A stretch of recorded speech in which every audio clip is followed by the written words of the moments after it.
Good morning. I almost hate to push the button this morning. You'll understand why as I get into it.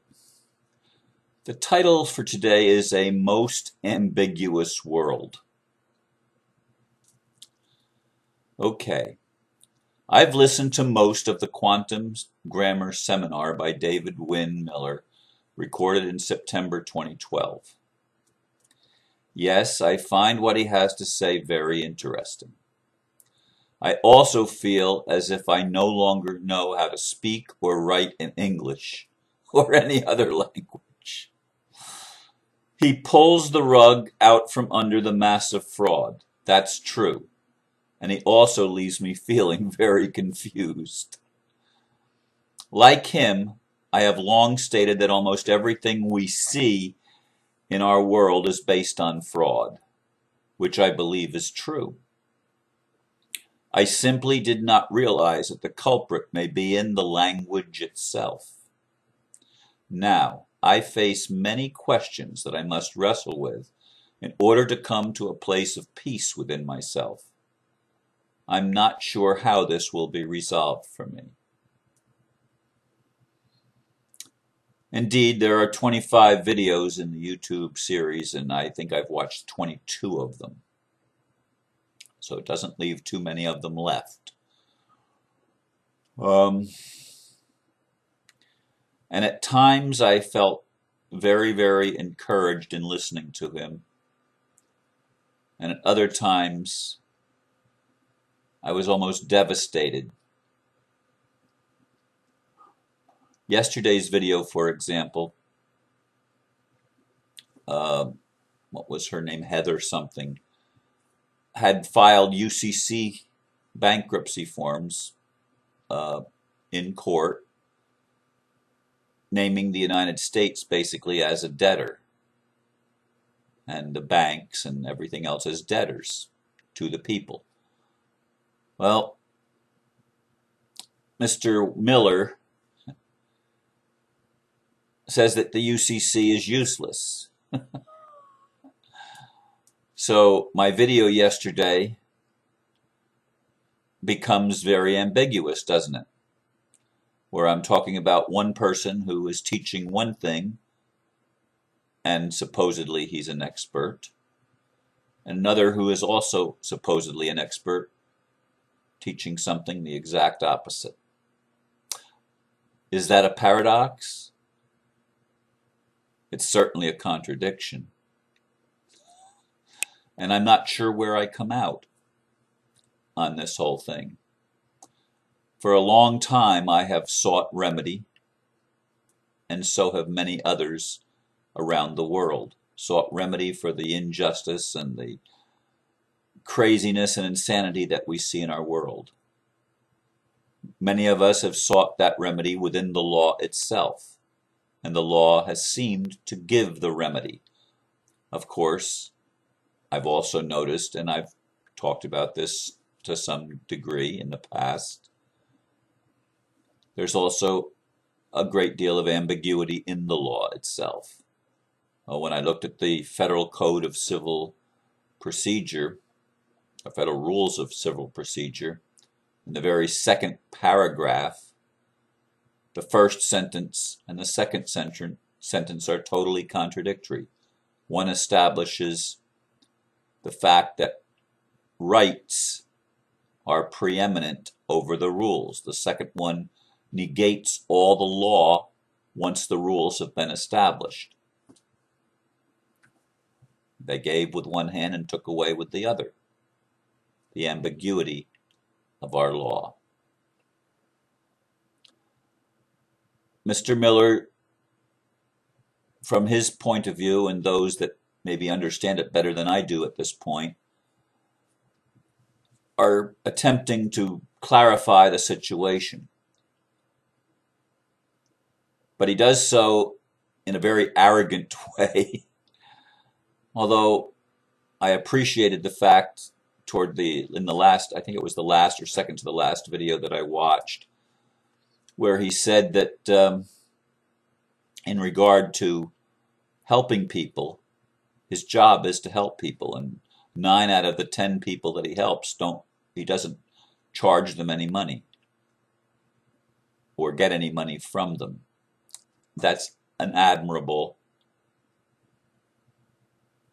claim. I assume it's the truth. I take it as being the truth, that he does help a lot of people and he doesn't do it for money. Not that he lacks anything. He's independently wealthy. He makes that clear. However,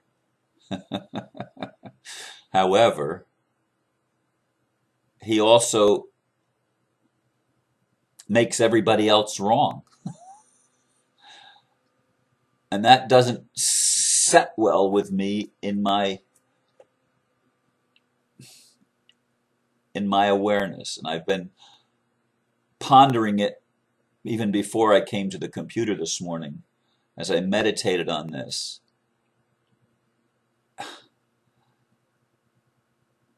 I'd like to be able to make everybody right. And I don't think the English language is as bad as Mr. Miller claims. I don't understand all the syntax and how you have to eliminate all the negatives. That's been one of my arguments for a long time with the New Age philosophy of God doesn't hear, or spirit doesn't understand the negative, only understands the positive. And I've always felt, why does spirit have to be stupid? I understand what negative means. No means no. Plain and simple. This is not what I want. And yet, what I've not wanted is often what I've experienced. And the explanation, well, again, spirit does not understand negative. So when you say, I don't want this, spirit hears it as I want this. This is the ambiguous world that we live in. Words don't mean what we think they mean. And I'm sure that's true. I'm sure it's true of me. I'm sure it's true of everyone. And I'm sure it's true in more languages than only in English. Although English is obviously the international language of choice in our scientific world and the current paradigm of communication. In almost every language in the world, English is the second language, because scientists and educated people almost must know English. And yet Mr. Miller points out that the way many words are constructed and the way most sentences are constructed in English, even in what we would consider proper English, actually negates the whole thing. I don't understand how he makes words that to me are nouns and he turns them into verbs.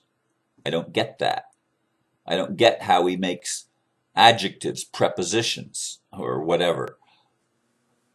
Everything that I've learned about the parts of speech, he blows it apart. I don't understand the numerical way of interpreting words, that math doesn't lie and no one ever went to war over a math problem. Okay, I hear that, but how do I apply it to the way I communicate, to the way I think? Because I think in words. I don't generally think in images. Sometimes I do, but oftentimes I think, most of the time, I think in words. My thoughts are expressed to me in words, and those words have meaning to me. And he's right. Like, for example, the word, what is the word that I'm looking for? Duality. Duality means something totally different to me than it does to an awful lot of people. When they use the word, we're moving out of duality, I think, oh no, that ends the world. Because for me, duality is not a negative.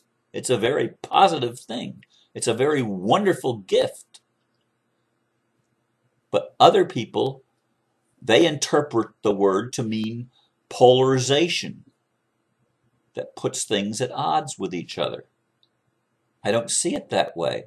I see it as complementary pairs of opposites that give meaning and expansion so that we can understand the up and the down, the back and the forth, the in and the out. We can understand the height and the depth. It's a good gift. But other people don't see it that way because they define it differently. So Mr. Miller is right. We do each define our words by the filters of our own experience. All right, I buy that. I buy that. What I would like to see, and I don't know how to make it, I'd like to see a world that doesn't have so much ambiguity. That there is clarity of understanding so that people can actually communicate and know what the other person is saying. Now, I'm very aware, and he's very correct, that in courts, they have a totally different meaning on many words so that there is no communication, so that you may think you're saying one thing to the court or to the judge or to the attorneys, the other people involved, and from their perspective, you're saying exactly the opposite from what you think you're saying. For example, do you understand? Their meaning, do you stand under our jurisdiction? And they're making a contract with the question. Okay? I've learned that. To me, understand means do you comprehend? Are you aware of what you're saying? Same word, completely different meaning. Completely different meaning. I don't believe that we're going to be able to create a new world as long as there is so much ambiguity. The kingdom of heaven has to be established with clarity so that people know who we are and we know how to communicate with each other, and there is not a subjective, but there's an objectivity in our communication that isn't open to wavering back and forth. I don't know how to get there. I don't know how to get there. Of course, you know that I just filed at the end of December a lawsuit in federal court, in federal district court. Well, to listen to David Miller, that's a waste of time and money. Okay, well, I've probably blown $550 so far. The first day I filed, it was $350 plus about another $150 or another $100 rather for tolls and copies and postage, and then another $100 in postage and notary fees and things like that. And he says, don't use notaries. That your fingerprint is a notary. And he had a whole bunch of new things that I never heard before. Heard them for the first time in the past 24 to 36 hours. First time. So it's new information. Yet other remedies.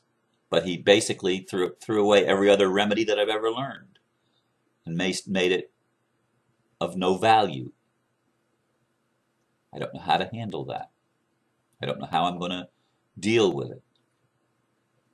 It makes me feel like I've lied. But there was never any intention of lying. There was only the intention of telling the truth. But from his interpretation, well, the way that I've framed my words and put my sentences together may negate the truth and leave only a lie. I don't know how it works. I don't know where I'm going to go with it. I share these things with you in my honesty. I'm not going to encourage you to listen to Mr. Miller unless you're so drawn. Because even though I appreciate much of what he said, and I've learned a lot, he will likely leave you feeling pretty disoriented in your own mind, at least for a while. So it may take me some time to filter all this stuff and come to a place again where I feel confident in my ability to communicate. I'm going to leave you with these thoughts, and I thank you once again for listening as I share my own struggle with ideas. Namaste.